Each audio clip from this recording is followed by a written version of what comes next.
Devon Rule studied chemical engineering in college, but after graduation, she jumped straight into management consulting. After that 2 year stint, she spent the next five working in pricing and strategy at fashion companies Gap and Cuyana. Within each of these roles, she navigated into smaller and smaller teams that allowed her to have a great deal of leadership and visibility into projects, enabling a smooth transition into her now startup Indyx, co-founded with Yidi Campbell, a former colleague from Gap. Yidi had been asking friends to allow her to catalog their closets to test out an idea for reducing overconsumption by increasing visibility into what you already own. Since co-founding the company, together Devon and Yidi have raised a pre-seed funding round for Indyx and launched their app for wardrobe cataloging with added services such as one-on-one digital styling by creators who help you style your own closet into outfits. With the current version of the product, you're also able to hire someone to come to your home and catalog your entire wardrobe for you. The ultimate vision is that we all have digital wardrobes connected into one shared closet where peer-to-peer resale or rental becomes virtually frictionless. I'm currently in the process of moving and going through my clothes anyway, so I took the time to catalog my closet with Indyx and have greatly enjoyed scrolling through my entire closet on an app and being able to create outfits for me to reference whenever I need. I also just used it to pack for a trip to San Diego. Intrigued, but have yet to try the styling feature. My conversation with Devon involves discussions around sustainable fashion as well as her experiences in the fashion industry, being a startup founder, and looking for funding. Can't wait for you to hear this one. Okay, so the first question I'd love to ask you, Devon, is I know you worked at Gap and Cuyana. How did those two roles shape your perspective on the fashion industry based on what you witnessed there? Yeah. I would say first and foremost over both, a big takeaway for me is just like fashion and retail in particular is a hard business, right? Like from no matter where you are, big company, small company, like it is in the trenches every single quarter, every single week, every day. I think retail, like you just have so many, you're basically dealing with every single challenge you can in a business, right? From seasonal inventory where you have to pre-predict trends and what your customer is going to like, not just today, but 6, 12 plus months from now, actually having a physical product and all the difficulties that come with that in the supply chain. You can go on and on of like all the actual like challenges that retail that you have to deal with that you don't have to in other industries, for example, tech. I think that's part of what attracted me to it in the first place was there were so many interesting problems to solve. But I think it's a tough business. Do not go into retail thinking that you're going to get rich. And I think there is also this perception from a consumer angle that I see on kind of TikTok and social media of like almost like like those greedy retail corporations taking so much profit. They must be profiting off us so much. And it's like at the end of the day, if you actually look at the public filings, you're lucky as a retailer. If you're taking 10% net profit to the bank, you're doing incredible, right? Most of the time, it's more like under 5%, 2, 3. And of course, sometimes you're not profitable at all. So I would say just like big picture, I think this is a difficult industry. And then I think the transition from Google to Kuyana, I think Kuyana especially, they have a brand ethos of fewer better, which is again part of what attracted me to them because I think most of the people who work there, I think personally resonate with that idea. When I was joining, I was like, ooh, what an interesting business conflict, right? What an interesting business problem, right? That must be such a juicy kind of creative conflict. How do you, on one hand, tell people not to buy things, and on the other hand, exist as a company to sell things? The longer I was there, the more I kind of realized, oh, that's not just like a juicy creative conflict. That's just, it's kind of just a conflict, right? You kind of can't do both at the same time. And no disrespect to the founders or anyone else who worked there. I was one of them. We all kind of earnestly believed in that idea of like, that's a better way to live and a better, personally, as well as for, the planet. But I just think we are constrained by the business model, right? Great intention, great message, wrong vehicle. There's no elegant, righteous way to do that, to tell people to basically be saying you're not supposed to be buying stuff, but also I have to sell you stuff. There's no elegant way to do that, especially when you have VCs breathing down your neck. So I think that just like that larger realization of there's such conflict in this business model between, what I believe personally and what's, a better way to live and what actually makes you happier, but also just what's better for people on the planet and sustainability. So I think that's what led me to, wouldn't it be so cool, right? If there was actually an alternative business model that wasn't locked into this conflict of we have to sell people things. What if there was a different business model in fashion that actually succeeded when we helped people use the things they had, right? And that actually didn't need to sell things. And so that's really where I think those are my two learnings from retail. Sorry, long answer. Mm-hmm. It's tough. It's really hard. And second, just from a sustainability perspective, like it's fundamentally in conflict with that. And so, wouldn't it be great to have something different? So anyway. Mm-hmm. I think the experiences you shared are really helpful and educational to someone who's never worked in retail or fashion myself. And I think for a while, the industry looked very romanticized to me, but I would also hear on the flip side a lot of complaints that people had. It just seemed complex. And then also, when you were speaking, I kind of thought of Patagonia. I read about like half of the book by the founder, and I feel like they are probably similar to Cuyana with a less is better, and they put an emphasis on like repairs and don't buy this unless you're going to wear it a lot and like that kind of thing. And I think it's really interesting in that way because at the end of the day, they are a business. They are like needing to be profitable, but at the same time, them being in the industry also allows them to create a positive example, but it still is kind of like fuzzy whether or not it's good at the end of the day, because fashion in general is using like environmental resources, etc. But anyway, before I go on a tangent, I was going to ask a very general question. I think this concept of sustainable fashion is like just in itself is pretty vague. So I'm just going to ask, what does that mean to you, and what is the state of that today in your opinion? Sorry if that's super general, but what comes to mind? I'll give you a framework, I guess. When I think about sustainable fashion, and when me and my co-founder Yidi also think about it as well at Indyx, it's almost like three pillars, three legs to the chair, whatever you want to call it. One is you can think about kind of more responsible production. Right. So how do we actually make the things? It's important. And it is where we are, I think, wholly focused as an industry and a society right now, is just like very laser focused on how do we make the thing, which is important. Don't get me wrong, but it's only one piece. Right. So I think the other two, you can talk about kind of life and circularity, which thankfully I think has become such a more mainstream concept in recent years, right? Resale has really made a lot of kind of change in consumers' mind. I thank like the Real for kind of taking like the stink out of as resale, so to speak, and making it kind of an aspirational thing that you actually want to engage in as a consumer. And that third leg is really around more kind of, we can call it conscious consumption, right? Thinking as individuals and collective, what is the pace at which we are producing and consuming things? And I think I kind of alluded to this earlier. We're starting to get some focus on circularity and resale, but we're basically not talking about consumption at large, right? And we are so wholly focused on the production piece, which again, important, such a small piece of the puzzle, right? At the end of the day, it doesn't matter, it could be kissed by angels. It could be the most sustainably produced thing in the world. If you use it once and throw it out, doesn't really matter, right? The thing was still made and the thing still consumed resources to make, no matter how much better that process was than, say, a conventional means. And I think the reason we're so wholly focused on this production piece is because it is the only piece that brands whose business model is selling products is able to credibly address. Their business model isn't resale, so they're not really going to go there. They might try to dabble, right, with some of these kind of new brand-owned SaaS solutions that kind of allow them to stand up a resale marketplace, but they're certainly not going to go to the conscious consumption place, right? Because again, their business model is to sell things, so they're never ever going to tell you to not buy things, or if they are like Cuyana, then it's very difficult. It's conflicting. At the end of the day, selling things wins out. And so I think as long as we kind of allow, the current fashion industry is set up, where 99% of business models are to sell things. And so as long as that is the case, I think we're going to be very, very focused on this production piece with not enough focus on the other pillars, so to speak. Yeah, I've noticed like there is a founder who's also an influencer who I follow, and she owns a sustainable activewear brand. And I just think that in general is interesting because they still do drops, like I want to say 4 to 5 times a year. Like they're obviously creating a lot.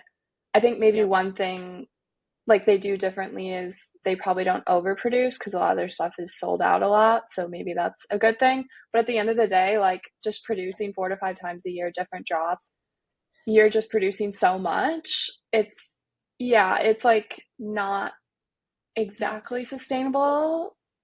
Yeah. And you're just always, as a business, if your business grows or even sustains itself, by selling things. Like that's where you're going to end up, right? It's very hard to fight against that incentive, right? You can kind of twist yourself into thinking you're doing it the right way. I think progress is better than perfection. Like we should be making steps towards this. I don't want to just like poo-poo efforts. I agree. But it's like at the end of the day, if that's the model, like you're always going to be torn between this thing of like, okay, I don't just want to be putting waste out into the world. And I don't just want to be pushing people to buy things. Because I think even, I don't know if the same brands, but like you can also see like big fans of the brand that end up buying, every single drop, and they end up having these closets full of 25 different colors of leggings. And that's great if you love it. I still don't think you're probably going to be, there's not just simply not enough days in the year to wear all those leggings to death. Do you know what I mean? You can have the best of intentions, but if you're stuck in this incentive structure where you have to keep selling stuff, then like that's going to where you're always going to end up. Yeah.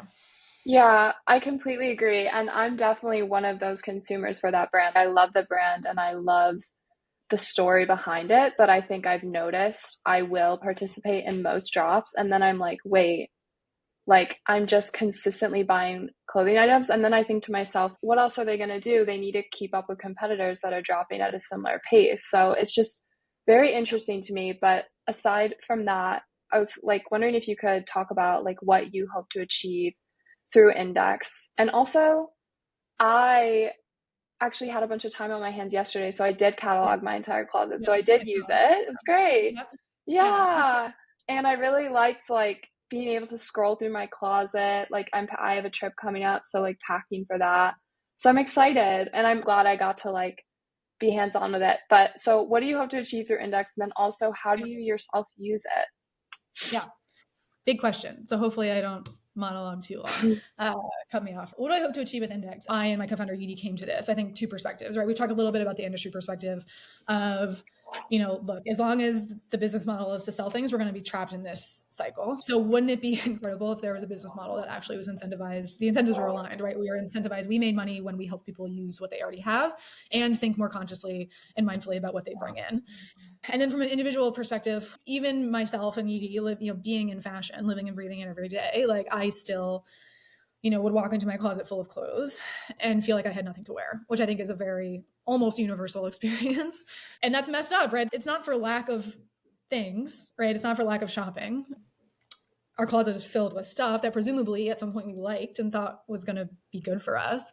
And yet we still feel this way. So like, what's the deal, right? And I don't think the only tool the industry has given us is to just keep buying more things. And clearly I kind of throw this around in the oft-quoted and misquoted idea of like the definition of insanity is just repeating the same thing over and over and expecting a different result. And I feel like that's kind of where we are with our closets, right? Nobody's truly, very few people, I'll say at least, are truly happy with their closet. And we just keep buying things and hope that the next thing, this blazer is going to solve it all. Don't worry, right?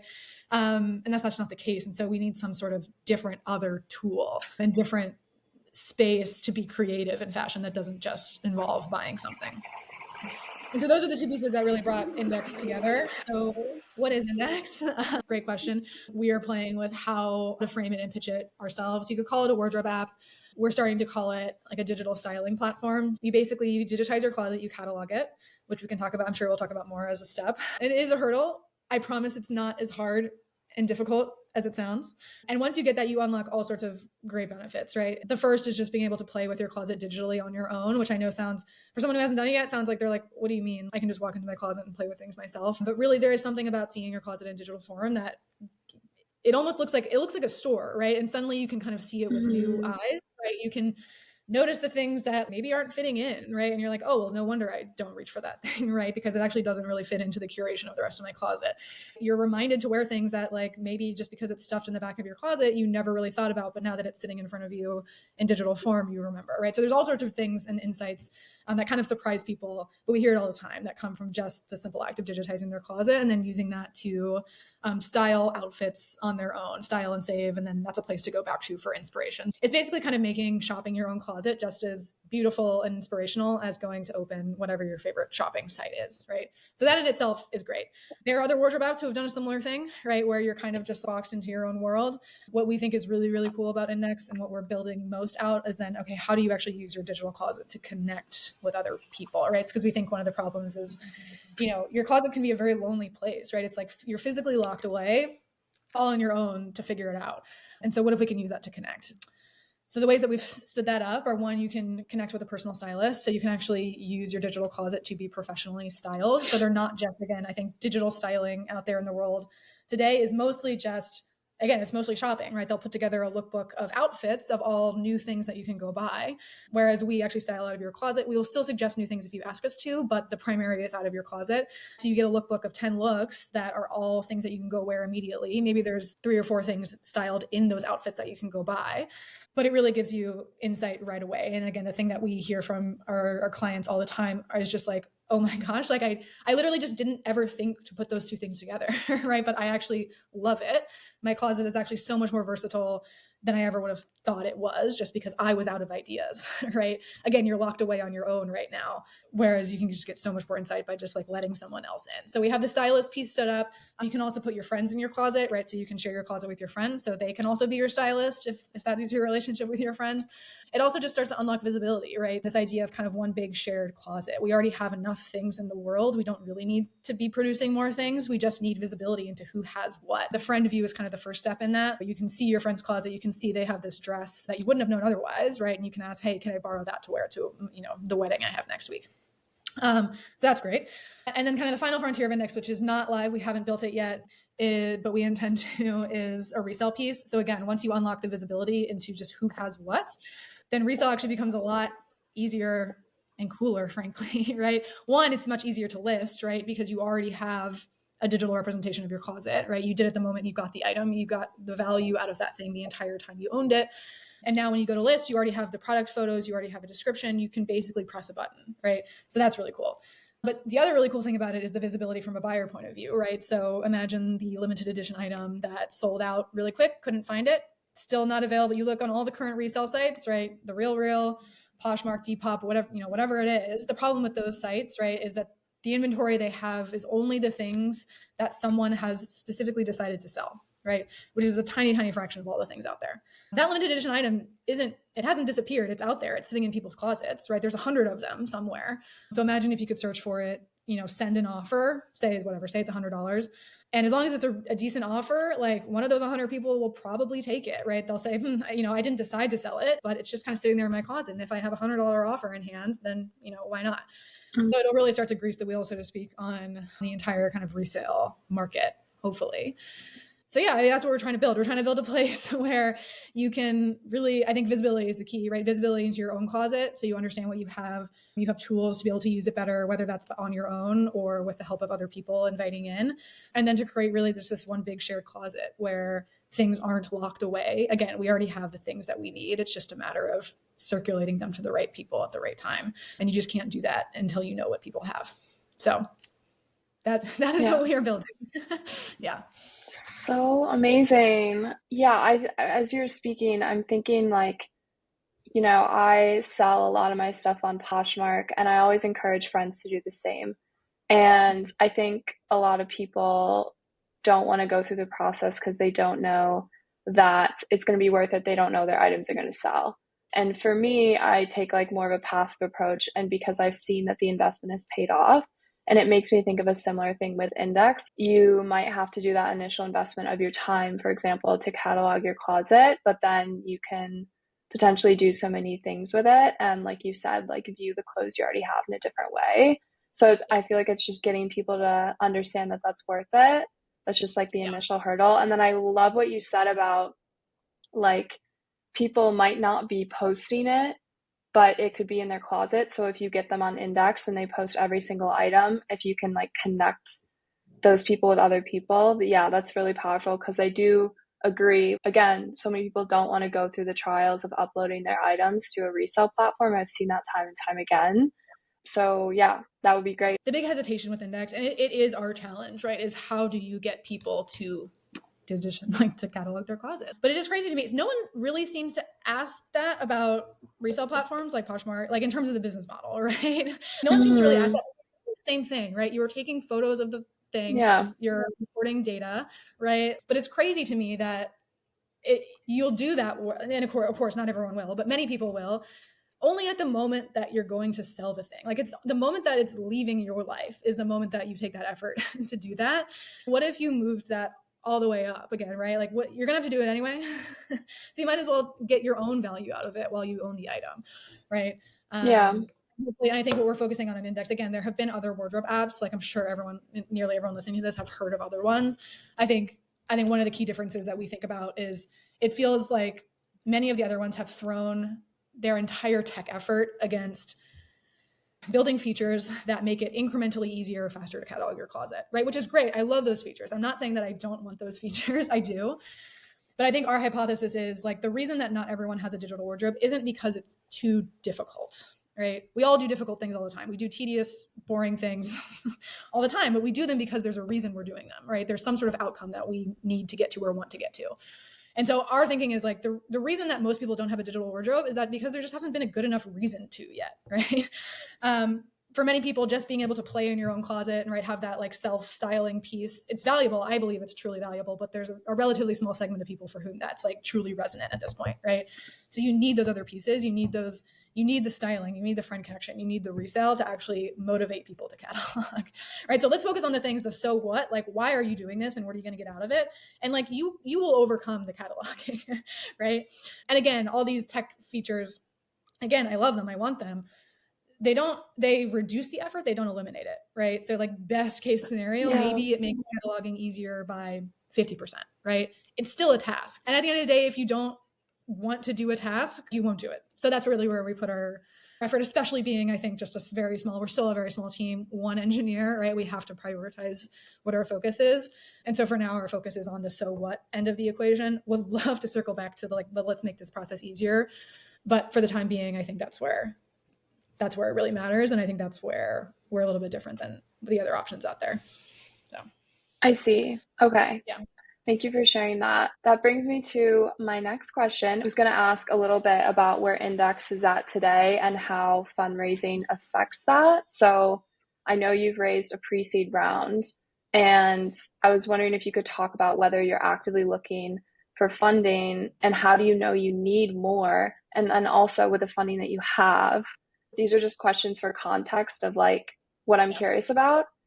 With the funding that you have, how do you decide how to allocate, I guess, those time and resources? You're talking about which features you're targeting first.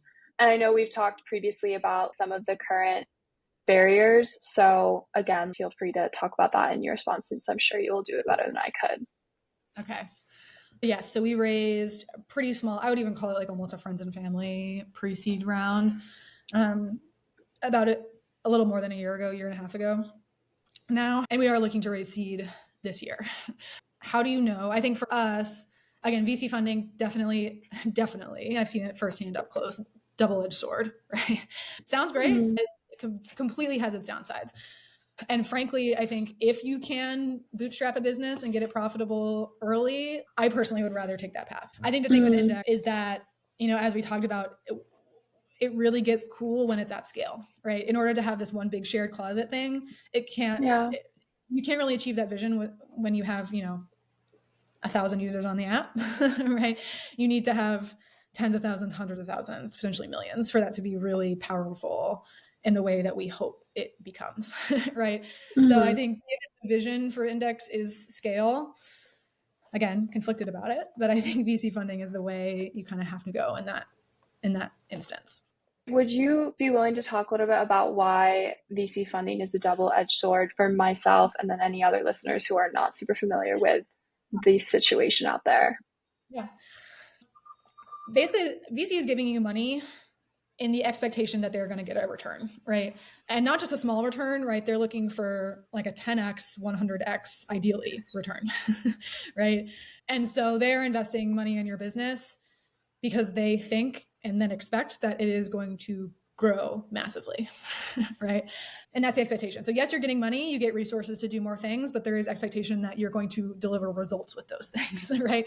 And it might push you to make just different decisions than you would otherwise, than you would in a quote unquote real business, right? That may actually be, it may pay off, right? They're kind of high risk decisions, right? This may pay off, right? Whatever, if I plunk whatever, $100,000 down on Facebook ads to grow this thing, that's what I need to do to get to the growth rate that I need to be at to satisfy VCs, right? But on downside, I don't know, what if I don't have my business model really worked out yet? What if I make a mistake? What if I like plunk this $100,000 down and it doesn't go the way I wanted, right? So you might end up making decisions that are kind of high risk ones in order to grow that you just simply wouldn't have the luxury of making if you were growing the business, in a bootstrap profitable way from the beginning. Like you just wouldn't have $100,000 to plunk down, for example, on Facebook marketing in a month, right? And so, I think growing like the slower, more measured way it's slower, right? You have to have a business that is able to be profitable from the beginning, which is like another thing, right? Like I think VCs build businesses that basically maybe wouldn't are impossible to be profitable at the beginning. And the hope that is at some point in time, they will be able to become profitable. Sorry if that was I don't know if that was a great answer. Yeah, I was going to say, it also seems like from what I've learned so far, there is the chance, well, there is the likely, almost certain possibility that you then lose some equity and then potentially lose some decision making with like the direction. So that can also affect like outcome. Totally. Yeah, yes, it is not to be understated that, when you bring VCs in, you are giving up a significant piece of your own business, right? In order to do that. And then, yes, at some point, again, depending on the rounds and how they go and what the dilution is, et cetera, yes, at some point you may end up in a position where you actually don't have control of your own business anymore. So absolutely, that is a huge downside as well. I would be more concerned in the short, just personally, because there's also the argument of like, okay, well, yes, I have to give away a piece of my business. But again, for some businesses, it depends on what it is. I simply have there's no other way, right? So it's like, you kind of can't make the decision based on that. It's like, well, in order for this business to even exist, you're going to have to do. I think it's in the short term for me, at least, it's like, what does this mean in terms of what the next, the next expert, you basically get on this, conveyor belts where, you raise your seed and then, in less than 2 years, you need to be on to A and then B and C, right? You kind of get on this conveyor belt where you're basically kind of pressed. You have to start being aggressive in the business, right? And you start making decisions that maybe you wouldn't be able to otherwise. But again, it's like different businesses have different luxury of whether they're able to do that or not. So anyway, it depends, but it's definitely it is not all. I feel like in the, I don't know, especially in the retail DTC world in the in the 2010s when VC money was like very plush for DTC, direct to consumer, went into this mode of like, oh, let's embarrass, if you haven't raised money, like that's embarrassing, right? Like it's not all great all the time, right? There are downsides. Definitely always looking to get more visibility into people's stories there, because I don't see a ton of information out there. It's just interesting to hear what people have firsthand experience. But so another question, like when you do raise more, since you're looking for that, how do you kind of decide like what you're going to do with that? Or like, how are you even talking to investors now and being like, this is what we plan to do next? Basically always need to have a clear plan at every round, you need to be telling investors how much money are you raising, right? And in order to know how much money you're raising, you need to have a clear plan of basically what you're going to do with it to grow the business. But also I think each round is also to continue to like de-risk the business, right? So what are we doing? What are we going to do with this money in this round that we're going to de-risk, right? So I would say, I don't know, in our pre-seed round, for example, I think, one of the big questions potentially would be, do people even want styling out of their own closet, right? Like, is that even appealing? I don't know, And I think use the money from the pre-seed round to kind of de-risk that hypothesis, right? Okay, yes, we were able to stand up styling out of your own closet. We've been giving it to real customers. They love it, right? So we're de-risking that hypothesis that do people even want this, right? I feel like perhaps you could say in this next round, the seed round, the money might go towards de-risking the hypothesis even more of, is the so what enough to get people to catalog and to get enough people to catalog, not just the really early adopters who immediately understand your proposition, right? But can you convince people who, maybe don't get it at first, they're not an immediate sell, right? Like why this is something that you want to do. So like that, I feel like maybe that's a thing that we're de-risking in this next round, and that you're going to kind of allocate your money against that. And then the other thing just to think about, I guess, and especially these early rounds where your team is small, your resource constrained at every step of the bit. Like no business has infinite resources, right? But I think it's most pronounced, you could say, at this stage when, Indyx is a team of 4 people right now, right? Myself, my co-founder, a part-time creative director, and our one engineer, right? And so the other thing to think about is just like, what skills does your current team already have, right? And so therefore, what do you need money to hire into? For example, myself and Yidi, neither of us are technical co-founders. And we both come from kind of industry strategy operations side of the retail business. So, we aren't an engineer ourselves, so we're going to have engineers, right? So that's where like a big chunk of the money is going. Whereas in a different situation, again, this early, if you had a technical co-founder who themselves is the CTO, right, then you don't need to make that hire. You might need to make a different hire, right? You might need to hire a chief marketing officer, right? So it's also just a balance of what things do you need to de-risk and what things do you need to grow, and then also balancing versus the skill set of the team that you have. So, And one last question on investing. So I was wondering if you could talk about how you find investors in general, and then also just to bring up refresher on like what we talked about initially, which is the barriers with finding funding. So the no AI component, and that the goal of Indyx is decreasing consumption, which is often incompatible with investors' interests. And then also the barrier to entry, and then also maybe investors not seeing the need for it if they're not shoppers themselves. Yep. Just to refresh, and I was wondering if you could talk more about that, and then just how you find these people. Are you emailing random people? Are there like investment firms, or like, I don't know. Basically, you're going to want to we have put together our target list. And I think almost everyone will say they have, you basically kind of tier them out, right? I think there are some like tier one investors are, kind of the big famous institutional investors that like everyone wants. It's like the Harvard of, VC world, right? And Andreessen Horowitz, the Sequoia, like those kind of guys, right? So you're just going to be like, just search top VC firms, like you'll be able to find this list, right? And then I think, so just like, you got to go after the big guys. And then I think and then you can also start, looking for, are there VCs that actually specialize potentially in their investment thesis? Every VC has an investment thesis, right? What is our theory about how we invest our money that is going to, give the result that we want, either whether that's typically like high returns, but it might be other goals as well, right? So for example, in our pre-seed round, we went pretty hard after a segment of smaller VCs who specialize, right, in the sustainable fashion space. So there might just be certain firms that are, their investment thesis is very, towards your area. But then even with the big guys, right, you're going to have to, they invest in a lot of stuff.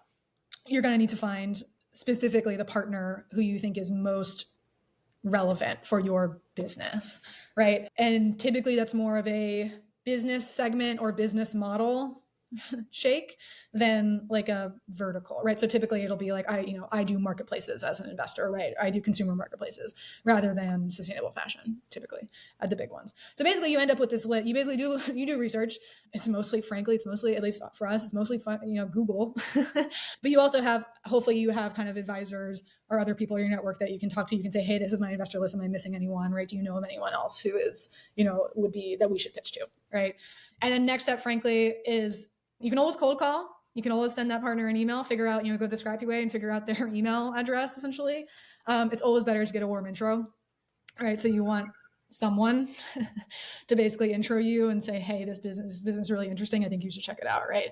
And so it's a matter of kind of, at the end of the day, like LinkedIn stalking of what are your connections? What are your second order connections to people, right? And you just kind of start navigating that of like, hey, I know you, let me update you on Indyx. And then if you think this is interesting, I know this person, like, can you intro us, right? So it's like, it is like a big web of like navigating those connections. And so I think we might get to this later in terms of like, what should you be as a founder, right? And like, when do you know it's time? I do think, I'm a self-fulfilled, I'm obviously biased here. I'm not 22, I'm in my 30s. I am biased towards, I think older founders do better.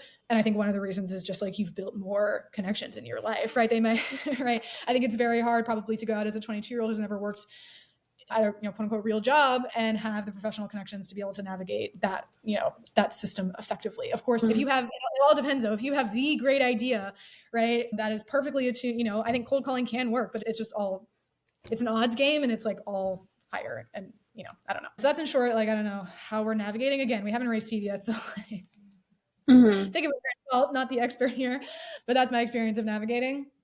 Let's talk through, I think and if this will be true for every business, there's pieces of your business that are like not attractive, right? Potentially. There's some negative in your business, especially to the VCs that you're pitching to. So Mhm. as an example, let's talk about indexes a little bit and then how we kind of sort around those, right? One is the cataloging friction. We talked about before. That's our big hurdle. We are a tech company, but we're not pure tech in the sense that like we're not, for example, a Chrome plugin that you just click a single button and the product is installed and there's absolutely nothing else the customer needs to do, right? We're a tech company, but we have this real ARL friction.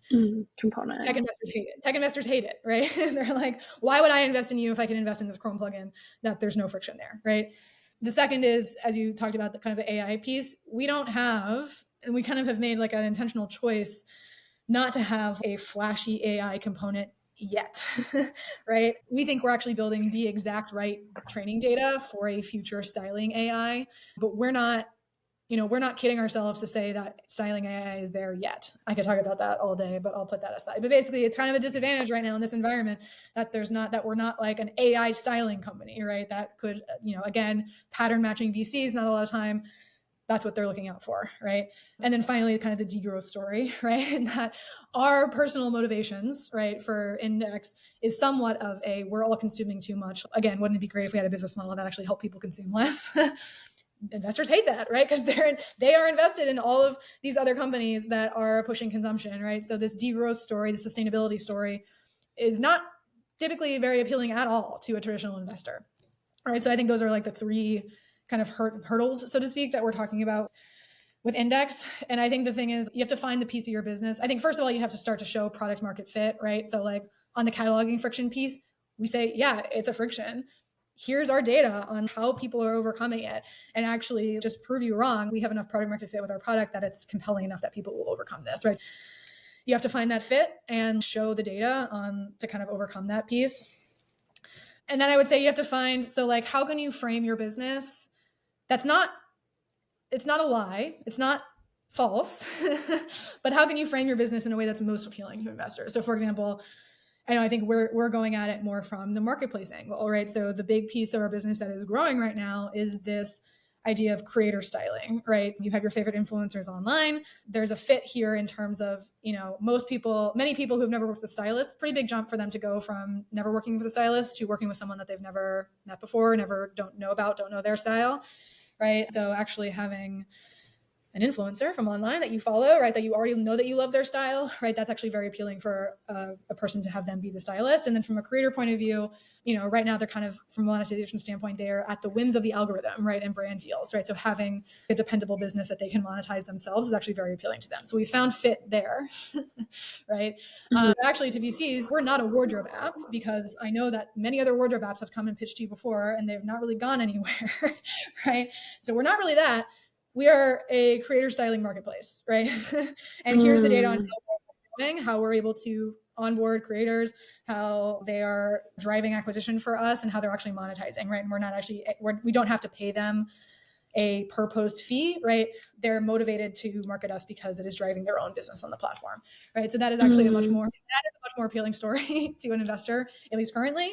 And it's not false. That honestly is where the focus of the business is right now, but it's not the full picture, right? Because I think it'd also be overwhelming to go in and be like, and we kind of started to do this when we started to test the market 6 months ago. And that was kind of what we learned, was like coming in with this big story of like, yeah, we're this now, but like really it's this shared closet where everyone, right? Like, and here's all the things we haven't done yet. That is overwhelming. That's an overwhelming story. And it's not showing what you've already achieved, right? So I think you have to show real traction with what you've already achieved, and then be like, at the end of the deck, oh, by the way, can you imagine how powerful this would be when we turn on resale, right? Can you imagine what will happen, right? But I think there has to be enough in the business as it is, right? And you're showing enough traction in the core in order to get their attention and understanding, and then they can understand the bigger picture versus trying to start with that huge vision. I didn't think about it like that until you just said that, actually, and maybe I just didn't completely understand, but yeah, having the idea of there's tons of influencers I follow and I love their style. If there's a way for them to help me go through my closet and help me decide what to wear, that's very cool. And I've not seen anything like that. So yeah, that would be amazing. But Not a word app that's just cataloging, right? And no one wants to do that. We're a mhm, marketplace, right? Which is true. But yeah. I think that's you have to find the angle of your business. That isn't false, it's true, but it is more appealing Hmm. to and all the other stuff can still be true. I can still personally want this to be a degrowth story, right? I can still like have the sustainability piece in mind, right? But that's not going to be what gets you the investment, right? So, Yeah. yeah. Yeah. Thank you for talking about all of that. It's just very helpful, again, for someone not really in that space to hear your experience. So now that you are a startup founder, how do you find that to be a different experience than when you were an employee at a bigger company with probably a more specific set of responsibilities? Like, what are the pros and cons of each side given your experience today? You've been working on Indyx for almost 2 years now. Is that Yeah, right? year and a half. Oh yeah, almost 2 years. Yeah. Yeah. Okay. It's different for sure. I'll start with the positives. I think, I'm having more fun and I'm probably more fulfilled than I've ever been in my professional career. Not to say that I haven't been fulfilled previously. It was a total drag. It was good. I liked those other experiences. But I think for the right person and the right personality, like being able to wake up in the morning and like fully decide what you are going to do that day is really nice in some ways, right? The flip side of that, it's totally on you, right? If things go wrong, there's no one else to blame. You can't say, oh, yeah, my boss made me do that. It was a bad decision. I didn't want to, right? Ultimately, you're the one Hmm. responsible. And so if it doesn't go well, it is fully your fault, right? So that's a downside. I would say pretty obviously, it's also hugely less stable, right? Like neither Yidi and I, neither of us are pulling a salary, right? $0 coming in from this. Like you really have to have belief that this is going to go somewhere and that obviously in the long term that will pay off, right? We're not going to not be taking a salary forever. Obviously we have a huge amount of equity, but in the short term, that's a huge risk, right? If it doesn't pan out, then I just spent 2 years not making any money, right? And thankfully, I think like I'm in a position, right? I'm married. I have a husband who has a job, right? We're kind of able to balance that risk. Like I'm not worried about making rent or what's on the table for dinner tonight. You know what I mean? And so that's a huge privilege in this. That's like a story that maybe isn't talked about a lot with founders of what is their situation that is like enabling them to take this risk. But even so, that I have my basic needs fulfilled, that's something in the back of my mind all the time. That's like kind of, it's almost like a guilt, right? Like of what if this doesn't work out? Like my partner just took this big risk on me, which is great. I love him for it, but it might not work. So that's the other thing. And so again, I think it's like difficult as a 22-year-old founder. Like you have to be inside. Either you're gonna, in some ways you can argue that that's. I think investors might say that that's great. I love my founder to be hungry, like literally hungry, right? Because they'll do whatever it Hmm. takes for the business. But on the other hand, like that's a huge risk to take as an individual. So that is the other downside of this. But so you have to kind of weigh those two things, right? Is this? And I think it ultimately comes down to what the idea is. It has to be something, I think for it to be worth it has to be something that you think is such a good idea that you just cannot stop thinking about it, right? It gets to the point where literally when I was like thinking about, am I gonna quit my job and do this? It was like, well, I'm thinking about it all the time anyway, right? I might as well, like, I'm thinking about what we could do with it and what the long term vision is and how would I even market it today? What could we do? Like, what are the tactics? If I'm spending all my waking hours thinking about it anyway, like, I might as well freaking go do it. But I think that's the point you have to get to as a founder in order for the downsides to outweigh the upsides, because there are quite a few downsides, right? And I think the stories you hear about startups are all the successful ones, right? All the ones who have quote unquote made it, pay out, but for every one that makes it, there's probably 10 at least that don't. So it is a big risk. And there's a lot of stability that comes with having a normal job. And maybe it's not Yeah. kind of what you want to do all the time, but it's 90% of what you want to do all the time. And so Yeah. that can be not so bad too. So Yeah. Thank you for talking about your particular situation. I really appreciate that because, yeah, again, like I think that is always a mystery. Like, how do people do this? Because it is a financial risk. And yeah, it's stressful. It's stressful to be in a situation where you might really want to start a business, but for very valid reasons, you might be scared of the financial implications. And I really want to talk about that more on this podcast because it's something I think about a lot. Yeah. And if I think about it, I'm sure others do too. Yeah. So, yeah. Yeah. 100%. Yeah. I think, yeah, Yeah. I think it's something that's not talked about as much, right? Even if you have the idea, sometimes it's just like, are you even financially able to do it? Mm-hmm. Because And I guess like with the 22-year-old thing, it also seems like they have less than everyone older than them to lose, kind of. It seems that way because they're just starting out. So, I mean, I'm only 26, but it just feels like with every passing year, like the sunk cost fallacy, of like I've invested this much into my career, and for me to leave it now would mean I'm starting over in a new career, a new industry. So I think about that too. I would actually, I don't know. I think that's the traditional wisdom is like, oh, if you're young, that's the time. You don't have a family, you don't have anything tying you Mm, down. Now's the time to take the risk. I think that might be true in terms of like maybe taking a riskier position at like an early stage startup, but still one that has a salary and is paid, right? I think that just because the risk is, well, the startup flops and you're out of a job, right? You have to find a new job. Is that level of stability mm-hmm, okay? I do agree with that. It's probably more okay when you're 22, you don't have anyone to support than when you're whatever, 40 with a family. mm-hmm. Although I don't know. Anyway, so I think that's true. But in terms of Yeah. like starting your own thing, I actually think the downside risk, I don't know, is humongous at 22. So say you start a business at 22 straight out of college, right? And it flopped, right? Maybe you spend 4 years on it. You have no income, right? You're living at home. I don't know what the situation is, right? It doesn't work out. And now you're 25. I think that's traditional wisdom, but I think there's actually a huge amount of downside risk in starting a business Mm, on your own straight out of college, never having even had a job in the, quote unquote real workforce, right? Because say, of course, if you're the next Evan Spiegel, Mark Zuckerberg, great, fantastic for you. Again, if you have the idea at the time, could work out. But what if it doesn't, right? You probably just spent, 2, 4, 5 years not earning in your early career, which is humongous for just like compound interest is a huge thing, right? So you may not be making as much in your 20s, but if you're starting to save for retirement, et cetera, those are huge earning years. And then they're just like skill building years, right? So you're 25, 26, and you have never had a real job and your startup has failed and you go to get a real job. I think the people hiring you are going to look at you and say, sorry, what have you been doing?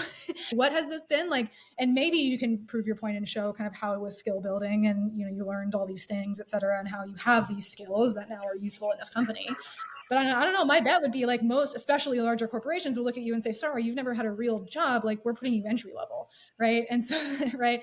Whereas I do think, and again, maybe everyone has their self bias of trying to convince themselves that they're not taking as big of a risk as they are.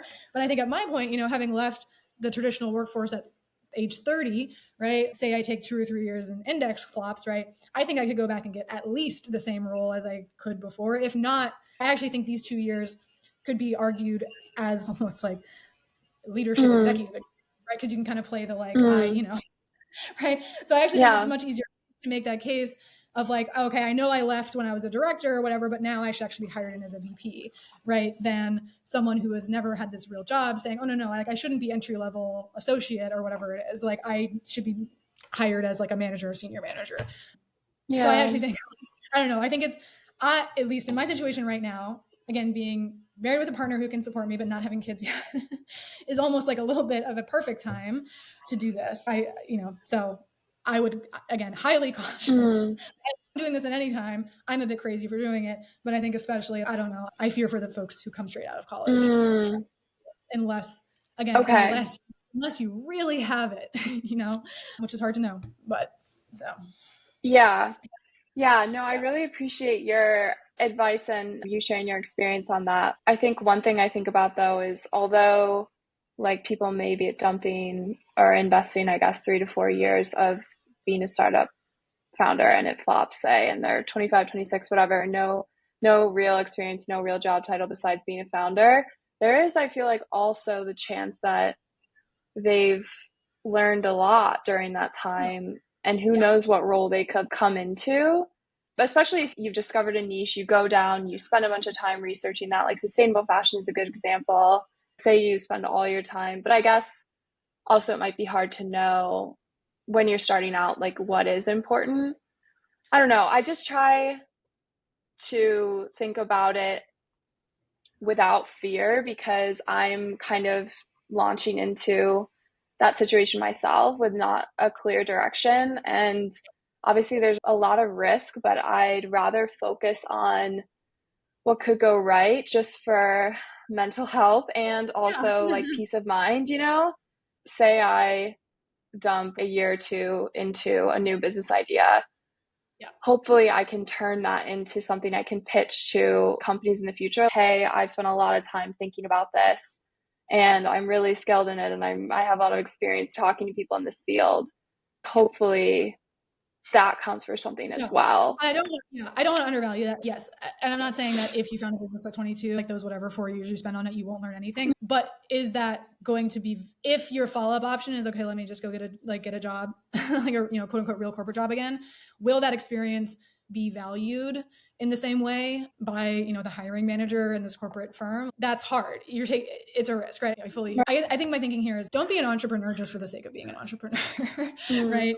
I think you have to, again, if it is the idea that you cannot stop thinking about, do it.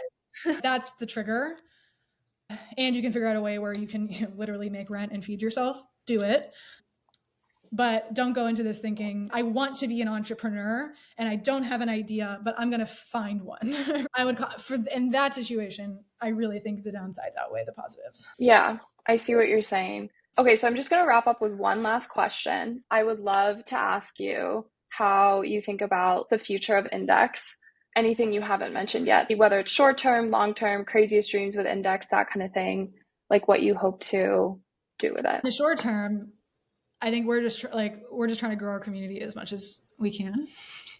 So if you're listening to this, and anything I've said resonated with you in terms of how you're approaching your own closet and how things can be different, I implore you to join us, right? And if you're someone who wants to see change in the fashion industry, again, I think the way we need to do that is with supporting different business models. So support us. Like that's the only way.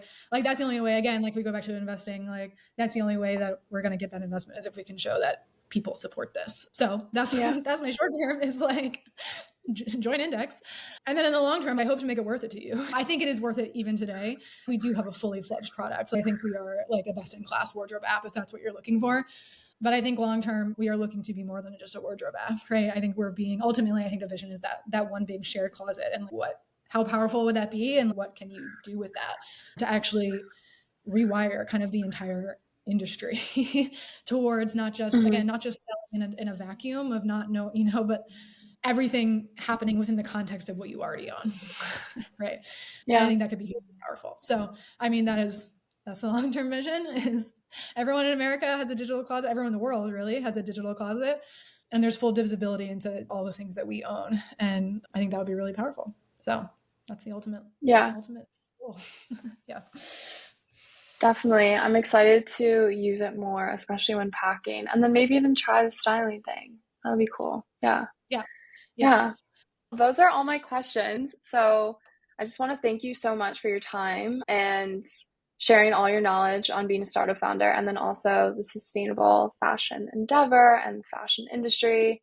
It's definitely my main interest. So I like to hear from people who have a lot more experience than I do. I hope that it can help me become a little more clear on like where I want to spend my time in the future. So I really appreciate you letting me interview you today. Thank you. Of course. Thank you for having me, ultimately. So I appreciate it. Thank you for listening to Passion Project Pending. If you have any feedback on the show or you or someone you know would like to be interviewed about your passion project, please head to my website, passionprojectpending.com, to leave feedback or submit an application to be interviewed. I'd love to learn about your business. And I'm talking any sort of feedback. You don't like the way I speak? Let's hear it. You think I say that was really educational too much? I want to hear it. The good, the bad, the inevitably ugly. Thank you so much.